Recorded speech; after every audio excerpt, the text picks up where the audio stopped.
The inner courtyard at the Hyatt Regency Hotel in Paris. These are the first images gathered of the location where just 6 days ago Ambassador Nathi Mthethwa's life would come to an end.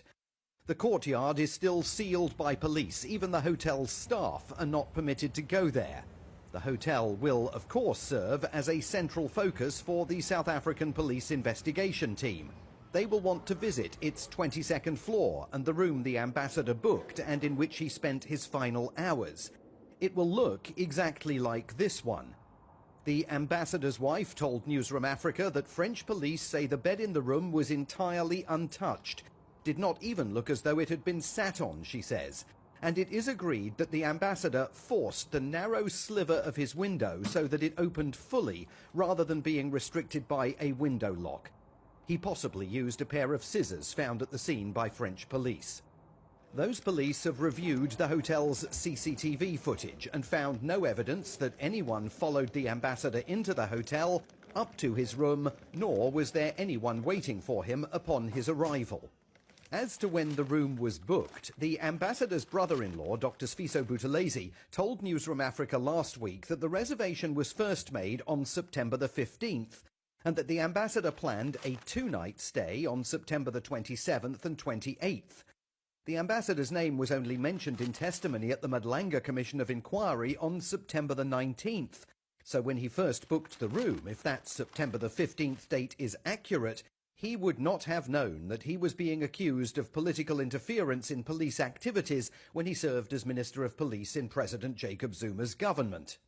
But we also know from Dr. Buthelezi that the ambassador changed his reservation at this hotel, reducing it from 2 nights to 1 night and pushing it back by 24 hours to September the 29th.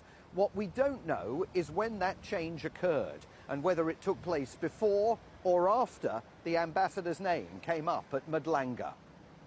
We came to the conclusion, this is a non-issue, right? If we are called, let the commission be your guest. You can always go there and put your position.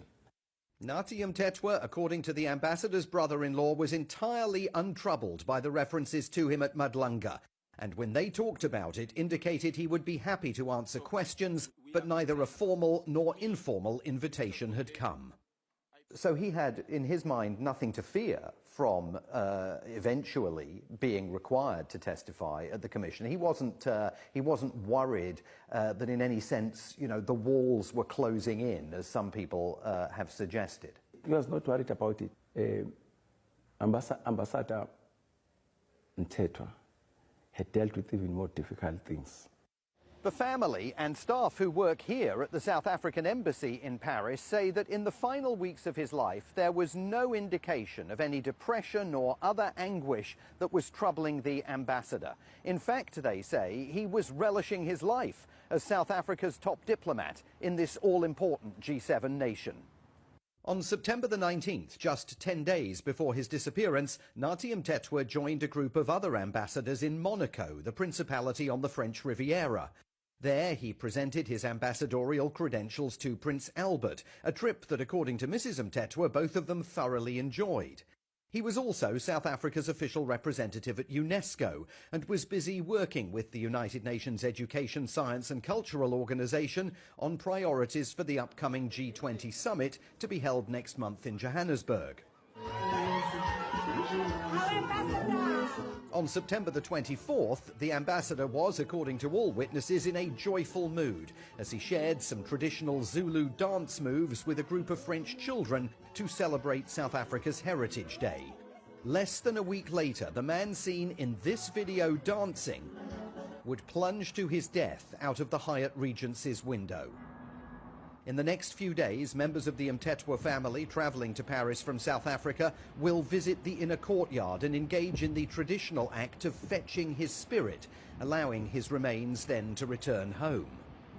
If the ambassador's professional life was happy, and there is no sign that it was not, then it is inevitable that French and South African investigators will also look to see whether there was any issue in his personal life that may have contributed to his death. And one unanswered question relates to his cell phones. He had 2 of them, And one of them was reportedly recovered by French police in this park. It's called the Bois de Boulogne, a big wooded area in the centre of Paris. By day, it's lovely, but at night, it is neither a particularly safe nor salubrious place to be. It is still unclear whether those early French media reports about the phone's location are accurate.